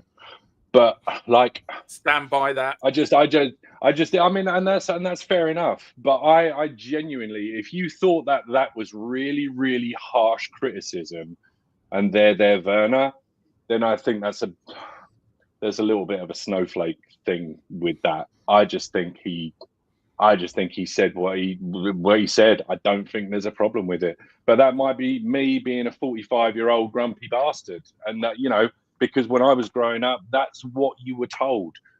Do you know what I mean? If you weren't good at something, you were told you weren't good at something. How about go and try and do something else? You weren't, one of those people on American Idol that couldn't sing worth a shit, yet all your friends up until then have been like, oh, you should go on American Idol because you're such a wonderful singer. I don't get it. For me, what he said was not a problem. So I think maybe it's a generational thing. Or maybe, as I say, I'm just a moody bastard. I don't know. Fair enough. Well, look, I do have other comments stored, Tyler. There you are. I took the question and I let him respond, my man. I do want to take a moment. I do have comments starting out, which I will get back to, and then we will kick on. It's sort of, there's another part of the press conference I want to get quick opinions on who else they think that Andrew's maybe alluding to, and then we're going to get on to the midfield conundrum today. But I do want to take a moment out to help pay the bills with our wonderful sponsorship, NordVPN, the fastest VPN in the world. We try and only bring you the very best. And basically what they want to do is help you guys out. There's a lot of big sporting occasions coming up over the Christmas period. You've got the big Fury Usyk fight, stuff like that, and you can't get cheaper subscriptions elsewhere that you could be able to watch all these big sporting occasions coming up over the Christmas. But not only that, a lot of people do a lot of traveling over the Christmas to different countries, coming home, etc. If you want to be able to tune into the subscriptions that you already pay for as well, without buying new ones, simply get on NordVPN.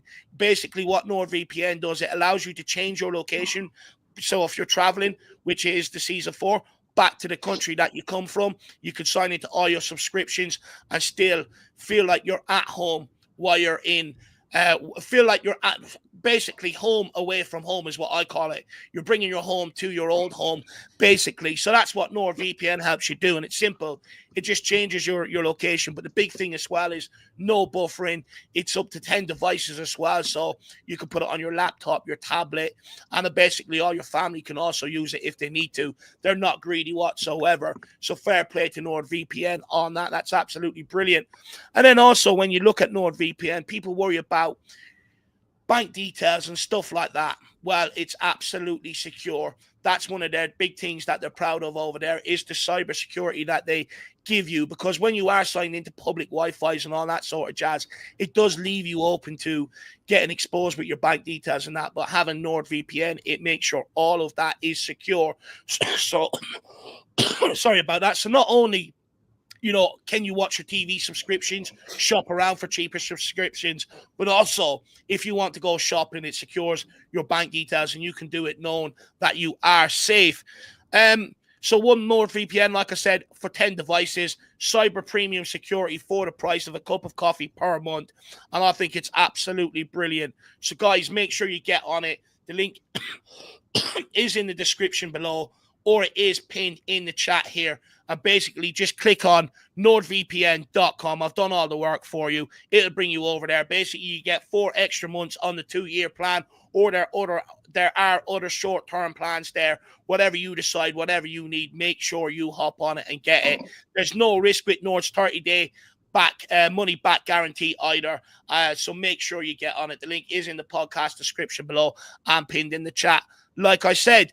So big thank you to NordVPN for sponsoring us and helping Spurs fans out, helping people out while they're traveling around the world, you know, to get home for Christmas, and also allowing them to bring their TV and stuff with them. So basically, you could travel with your TV without bringing that 70-inch TV that I know you all have on the wall. But let's get back into it. Let's start. We got Tony Austin here, says, what stupid time for kickoff. The poor fans, FA don't give a shit. Yeah, there's a massive problem with that, to be fair. Basically, originally it was scheduled for earlier on, but because TNT had the rights and we were playing Thursday night, so TNT usually, I think, show the early game on a Saturday, but it was end up being moved back to 7 so that they could still show the game, because Sky Sports do all the other games in between them. So that's that. That's why we do have a late kickoff tonight. Tony Austin, big up Lee Neri. Good to see you in the house. He says Andrew was asked a direct question about Werner. He answered it fairly. Fair point, my man. Rob Frank says, has been asked about subbing players off at halftime before. Why did they not say they were shit? Look, fair point. We've got there S. Fasir. We all know Werner's shit, but we expect more from Sonny. That's the different. But he's deflecting. We've got David Clark says, so we were asked about Werner. That doesn't mean he has to answer a question in that way. Andrew's lost the plot, so he's just starting to offload his shortcomings on other people. Sorry, unacquisible, or whatever it's called. And we've got King Huddle. He's under severe pressure due to the injury situation. Adverse circumstances reveal character. We've got Miss Bunny. You get called a bully if you do that these days. I'm not sure who she's referring to, or maybe getting a hold of the dressing room. Ray Hill 397 says, Tink hands drop the clanger, having a direct pop at Ernest. Most players in the dressing room won't respect the manager that goes down the road. We also have Simon in the house. I hope Tino says F you. We need him as we are down to bare bones. Hope he takes his wages and clears off in the summer. Terrible man management. Son looks scared to me in Glasgow. I'm sorry, but I'm not about to take Timo Werner's side. He's absolutely atrocious. I think Andrew's absolutely spot on. We've got Miss Bunny in the house. Says disagree with that, David. Them players who say they love the club get away with being dicks. Look at Rashford at Man United. No, but look, this is my point. You look at the era before Rashford. You had the class of '92, your Nevilles, your Scholes in and around the dressing room, and they always say anyone that came into United, we upheld the standards. This is standards at Man United, and you got to get up to it very, very quickly. And they wouldn't take dickheads in the dressing room.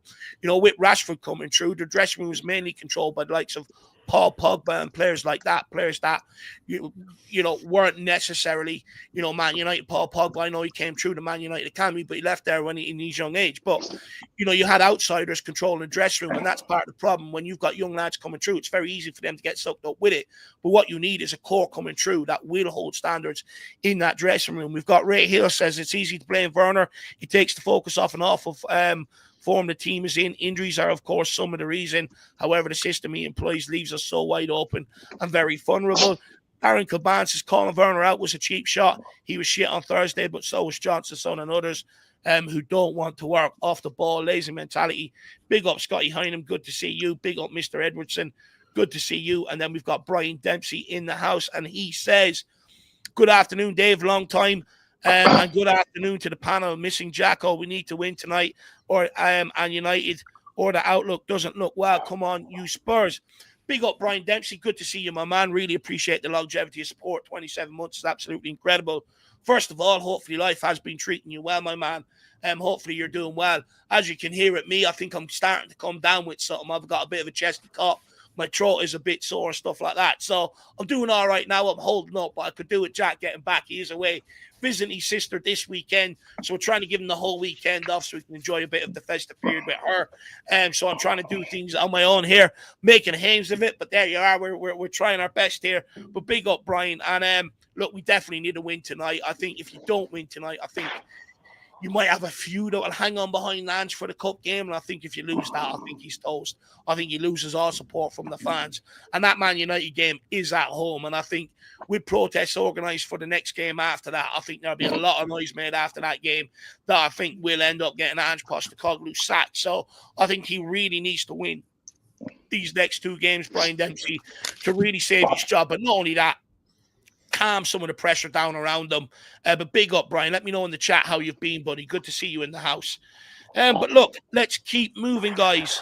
Where am I at? So Postecoglou also criticised others in that sort of Werner discussion. Off the back of it, he was asked the next day, and he sort of doubled down. He says, look, it's not just Werner. There's other players that I expect the same of that are basically pulling their weight and stuff like that.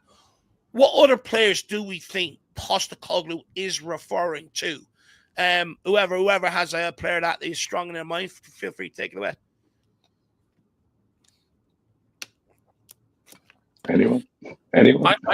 I think. Look, I think Ange has a right. I think if the players are not getting it privately, I think it's the only way they're going to get it if he does it publicly, and I think it's the only way to give him a kick up the arse.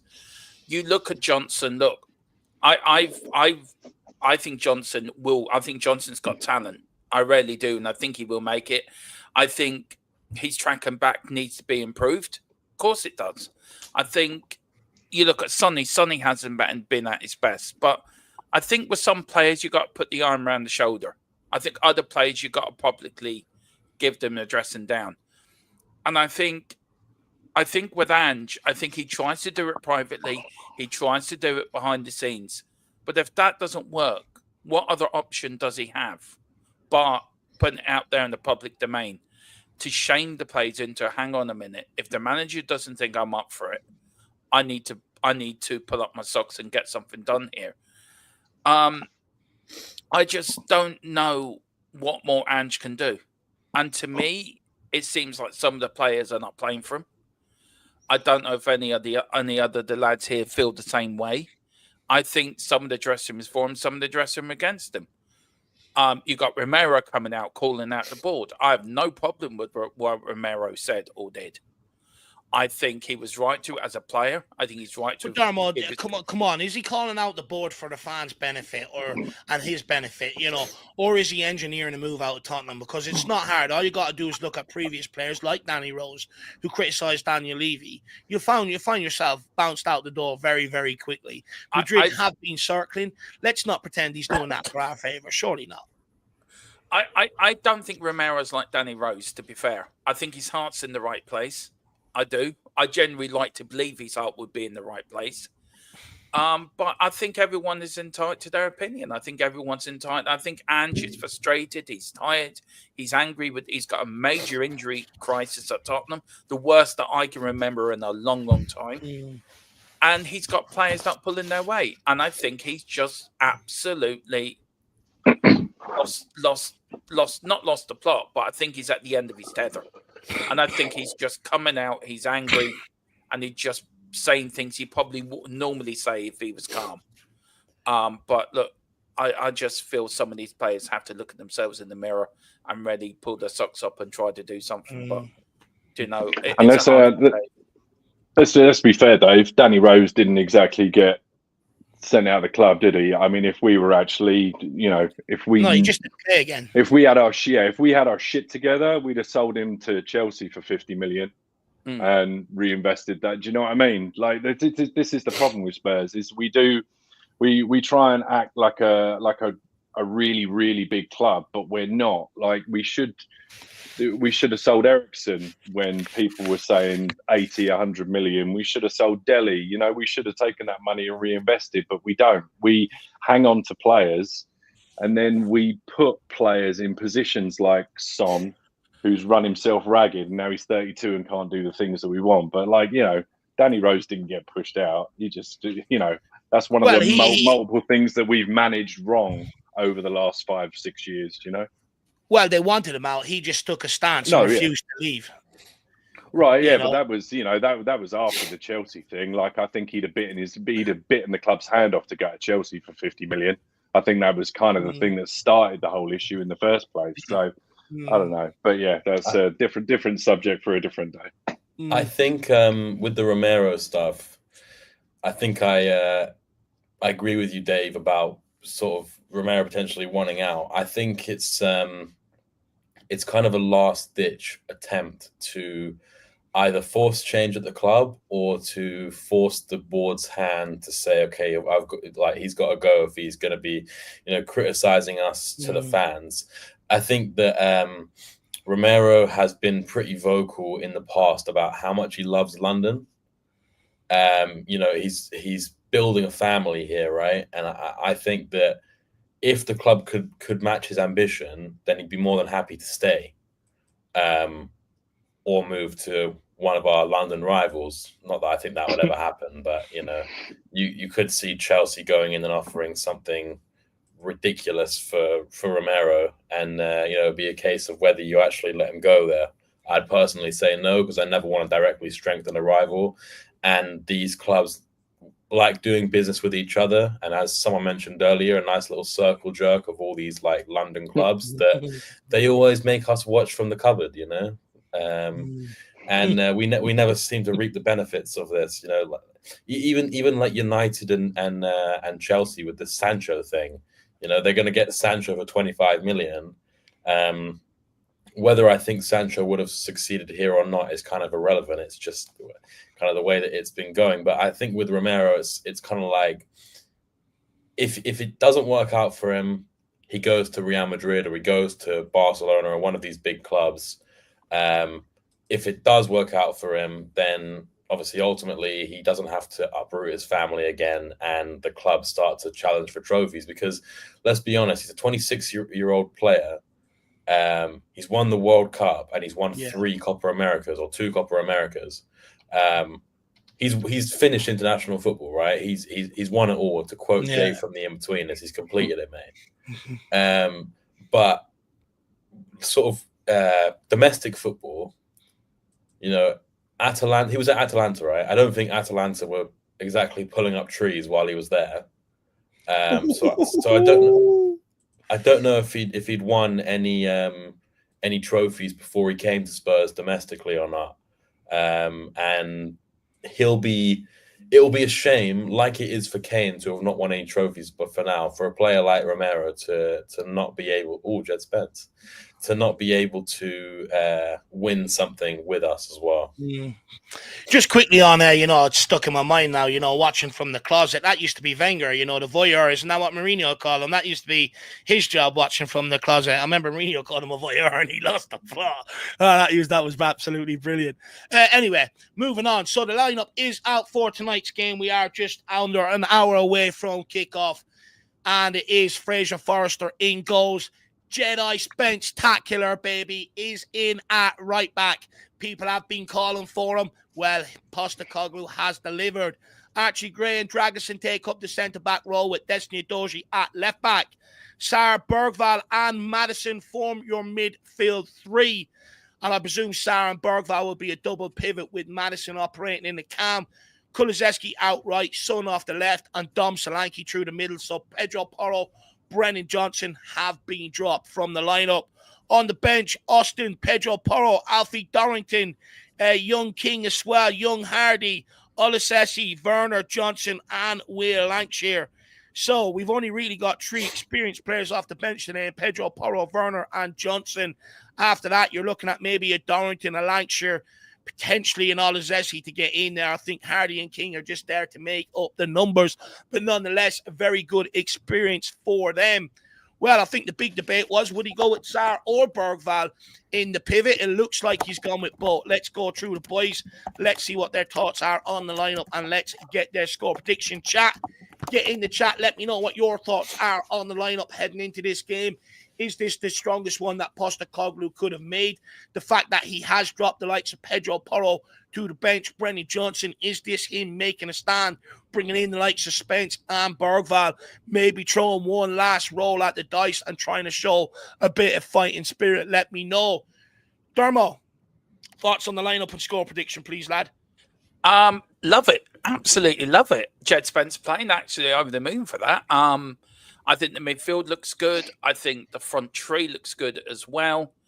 I really do. I think Spence playing it, I think it's a great call. I'm still going with my 2-0 win, Dave. I'm still going to say that it's going to be a tight game, but I'm going for a 2-0 win as well. And I think fair play to her, and she's going to play him. Let's see what Spence can do.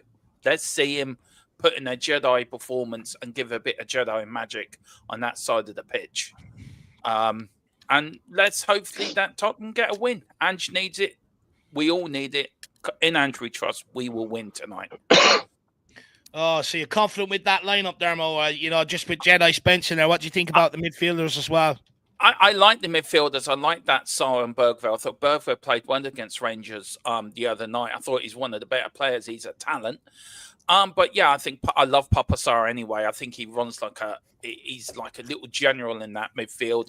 Bergvall's like the Swedish little Messi sort of in there with his little flicks and tricks he can bring up. And then with Maddison, he better perform tonight to get and put in a performance worthy of playing in that cam role. And then the front three, we've got Kulu, we've got Dom Solanke, and Captain Fantastic, as I've nicknamed them. Captain Slow the other night, but Captain Fantastic tonight. Sonny, and I think that's the front three is going to get us the goals. And then we've got Fraser Foster. I think a lot of people owe Foster an apology. He's been absolutely outstanding in goal. He's kept us in games when we should have lost. He's kept us. He's done saves against Rangers the other night. That save at the end of the game was absolutely brilliant. So, Fraser Foster, I tip my hat off to you, sir. I wasn't happy about you coming in, but damn well have you proved me wrong. Fair play to him. And I'm still sticking with the 2-0 win. And very quickly, I'm only 13 away from 2K. So if anyone would like to come over and get me there before Christmas, I really would truly appreciate it. But yeah, that's it. I'm very happy, Dave. So come on, you Spurs. I love that. The buzz is back. Guys, make sure you get over to Dermotron. Please smash that subscribe button. Like we said, let's get 13 over there. Make the guys' Christmas dream come true. 13 isn't an awful lot. So if you are a giving person, you are a caring person, you do like making people's Christmas dreams come true, because I know this guy will get an absolute stiffy Christmas morning if he wakes up to the magic number. Please get over there and smash the subscribe button on his channel. Dermo, thank you very much for your time this evening, my man. I really, really do appreciate it, lad. Yeah. On to you, Sam. What's your thoughts on the lineup and what's your score prediction, buddy? Does it give you any renewed confidence heading into this game? Has it reinvigorated you? Well, there's a bit of movement down there, Dave, for Spence in the squad. I'll tell you that. What about the double pivot as well of Bergvall and Sarr? That's an interesting one, right? I don't think he's going to play at double pivot. I think you're going to see Bergvall playing deeper than Sarr, to be honest. I think you'll still see. See, I question whether he's actually. I wonder if he starts Maddison on the right, as we discussed in our members preview. I wonder if he thinks that Kulusevski is the player that you shouldn't be sacrificing as much as Maddison. And as we spoke before, I just think that Maddison being able to cross the ball on that side could be a weapon for us. And it's not like he's going to be told, you've got to absolutely stand on the wing the entire game. Or maybe he is going to be told that because Ange likes his wingers to stay wide. But I do think that we'll see a lot of rotation in and around that right hand position. And I do think you'll probably see a rotation between Sarr and Bergvall. But I think that he'll play Bergvall as more of like a deep lying playmaker than like a traditional six. And I think that he'll have Sarr because his pressing is good. I think he'll have Sarr as alongside either Kulusevski or Maddison. Mm-hmm. I'm still going to go with a 2-1. I think it could be 3-1, but it all depends on how we start. And sadly, I just don't see us keeping a clean sheet, because I know we've kept clean sheets this season, but like I struggle to like think back and actually think of convincing clean sheets where it's not just a case of the striker of the opposition has just forgotten their shooting boots, or they're wearing those new Puma boots that Cucurella's like absolutely trashed in the in the media by throwing them in the bin. But yeah, I think 2-1, 3-1. Hopefully this is a time for Spence to push on and show us that actually, you know what, Ange, I'm actually pretty good. I'm good enough to maybe even displace Porro and be considered in there to definitely be at least displacing one of the fullbacks, whether it's Destiny or Porro. And, we're going to need him going forward, because if not, then as I said before, you might as well just sell him if you're not going to give him any chances. So I am very happy that he's starting this game, and I'm sure that a lot of other fans echo that sentiment. No, 100%. I'm really excited to see what Jedi Spectacular can do. He sort of excited me pre-season. He was explosive. He was good on the ball. Made a couple of good last-ditch tackles. Same against Coventry. Really excited to see what the Jedi can do. But when it comes to Kulusevski, the reason why I think he will be out on the right is because I think he'll be used similar to Solanke. Get up there, press them, trying to get on that back line. I think if you drop him into midfield, is Maddison going to do it as good as Kulu? I'm not quite so sure. So I think that might be why you might see him out on the right to try and help Solanke and turn that ball up without letting them get out. But Sam, again, really appreciate your time this afternoon and yesterday, my man, as well. Really, really appreciate it, buddy, and thank you very much. And Drew, what's your thoughts on the lineup? Does it reinvigorate you the way it has maybe me heading into this game? Because these are some of the decisions I did want to see made, and he's made them. I'm a little conflicted, to be honest with you. I agree with you. I think Kulusevski's going to be on the right. Just call him Kulu Messi, Drew. Get it over and done with. He's so good. I feel like if you put Maddison in front of Spence, I think that poses a potential problem, because I don't think Maddison covers well enough to give Spence the cover that he needs on his first start in the Premier League, or first start this season. So I don't know about that. It's weird, because obviously I always want us to do well. I've got a feeling we might sneak this one 2-1, but Archie Gray's playing as centre back, and he's not a centre back. Bergvall has failed to kind of light up this season, so I'm hoping he does well. But we've got our second choice keeper. We've got everyone going mad saying this is a great lineup, and I get it. Let's all get hyped for it. But just this is where I kind of get concerned, because there's a couple of signs here that say we might be a bit disjointed, but people won't allow us to be disjointed. Now all of a sudden everybody's up to 11, and if we don't win, we'll be back to feeling the way we did an hour ago. So I don't know. I just have to hold it a little bit. As I say, I'd like us to do well.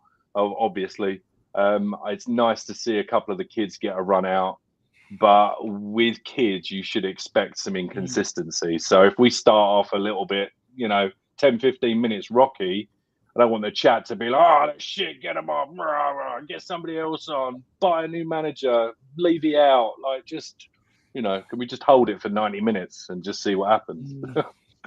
No, 100%. Look, for me, I do understand what you're saying. You look at that back line. Archie Gray is 18, Dragison's 22, I think Spence is 23, Adoji's 21 as well, Sar's only 22, Bergvall's 18. So, when you look at that midfield and that back line, it's very young, very inexperienced, and I do think there will be a degree where there might even be a bit of nervousness, a few misplaced passes disjointed in possession. I think what we're hoping on and what we're relying on is when we do get that ball into the forward area, you've got experienced players there, Maddison, Kulu, Son, Solanke. You're hoping that they can really take the mantle, really push this team forward, take charge, get us forward. Because if we can play in their half and revert back to what we said at the start, we can get that press on them. They've made the most mistakes leading to errors this season. We can camp in their half, which means then you're not relying on your young backline and your young midfield to soak up that pressure. Because if you do, it's going to cause you problems. So we have to get on the front foot here today with this lineup. But guys, I want to say a massive thank you to the panel today. Sam, Dermot, and Drew. Really appreciate your time, guys, and the commitment towards this and the channel in general. Thank you very much, people. I've really enjoyed the discussion at home. I want to say to you guys at home a massive thank you as well. One of the last weekends before Christmas to be able to get your Christmas shopping in, and you guys have chose to sit here with us and go through a big 2-hour therapy session ahead of the big game tonight. Look, it's a huge one. You know, it's sort of like Ange walking the plank, innit, or walking the tightrope, you know. I think we really need that victory today if we can get that win, because at the end of the day, it's the jolly season. It's the season of giving. You know, we need to get that win over the line. We need to ease some tensions. You're not going to get a better opportunity than today. Hopefully, we can get the job done. But the next 24 hours at this football club is going to be very, very interesting. Guys, make sure you join me back here in half an hour for the watch along. I will be kicking it off. Nick will be joining us. He'll be doing all the buttons and all that stuff, so we won't have as many screw-ups. And I'll just do all the yapping, I suppose. So, guys, we'll see you back here in half an hour. Let's see what the future holds. Thank you very much, everybody, for today. And the people that went the extra mile, Artist T and Jory as well. Just quickly, Connor, I think Jack might be doing that. I don't want to confirm. I don't want to speak for him, but we've had this conversation because I can't do it. I'll be with my parents, and I don't have the equipment over there. So I can't do it, but I think Jack said he wants to do it. So I think Jack might be doing it, Connor, but big yourself up. But, guys, see you soon. As always, come on, you Spurs. Come on, in you the Spurs. big Ange we trust. Well, I still trust anyway. No one else has to say it. We never stop. We never stop. We just splutter. It's all good. Yeah. In Ange we We never got in Ange we trust. Ange will take us